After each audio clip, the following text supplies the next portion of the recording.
of the most important things about the way the brain's organized is this sequential processing quality.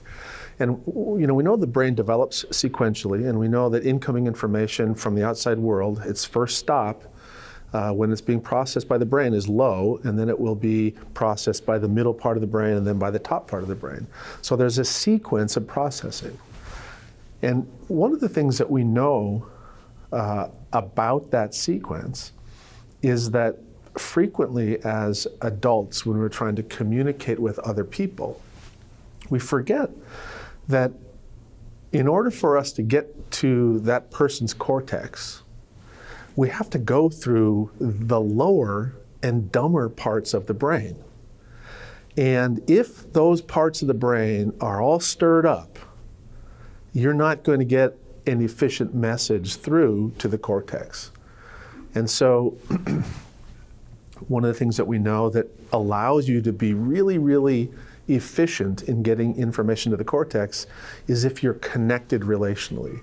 If you are able to have a person trust you and they're present and engaged with you relationally, you're going to be much more likely to efficiently communicate what we call cognitive information. Now, the problem is it's very hard to connect with somebody if they're not regulated. And if they're all stirred up and frustrated and angry, and your ability to be present and to be calmly, socially engage them is impaired. So what we've learned is that there's an effective sequence of engagement. That first, the individual you want to communicate with has to be regulated at least to a certain degree. And once they're regulated, then you can effectively connect with them.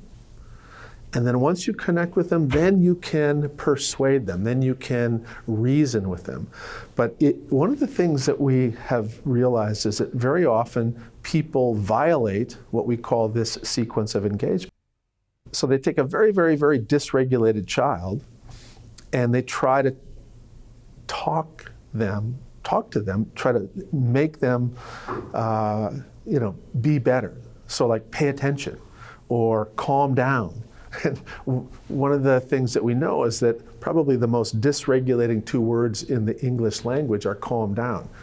When you tell somebody to calm down, it almost always escalates them. And so we do this all the time. As parents, as coaches, as teachers, as therapists, we violate this sequence of engagement. And what is going to be really, really useful is to develop the skill to regulate yourself. And you need to regulate yourself because human beings are contagious. And we'll talk later about sort of the social interactions and the neurobiology of social connection. But one of the most powerful things about that is that there are parts of our brain that are monitoring the social environment and the emotional environment. And if we are all stirred up, there's no way that we as a dysregulated adult can calm down a dysregulated child. And that's because of the contagion of the human being and the brain's capacity to basically mirror the emotions of others around them. So the real sequence of engagement is to calm yourself down, regulate yourself, and then help the child regulate, then connect with the child, and then reason with them.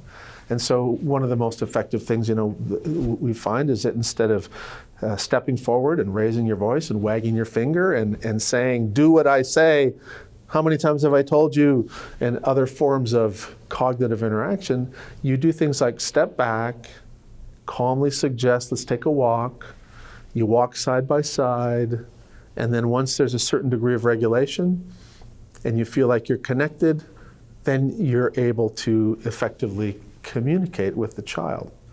But again, this is something that it takes practice.